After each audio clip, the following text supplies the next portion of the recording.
Hello guys. तो क्या हाल बा?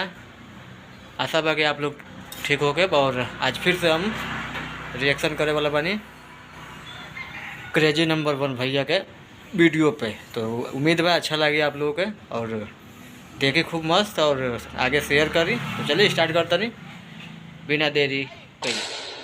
दूसरा वीडियो लगा सारे दूसरा लगा फिर वीडियो लगा ए भैया जी हट जा तनी कम हिलावा मरते नहीं तो तहार दोनों अणुवा निकल के अब भुइया डगरा जाई ओकरा बाद हम मुड़िए पे ओकरा दी देखा वीडियो बनाओ जल्दी से देखिए।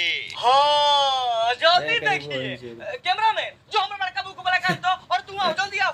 ठीक बा आवता नहीं ना ना सब तू मत सब देख ले तो मुठ मार देबे कौन ची कोले है रे सारे की हो रे मजाक को नहीं सरवा तने सीरियसली काहे ले ले और भाई लोग तो नहीं भैया देखो का दिखा रहा है सरवा बोलावत ऐसे बा आई मीन मतलब कहत ऐसे बाबा का जल्दी देखिए लगा तो बहुत खतरनाक ही बना दो खेसारी यादव का फिल्म लागल बा अरे भोसड़ी वाला।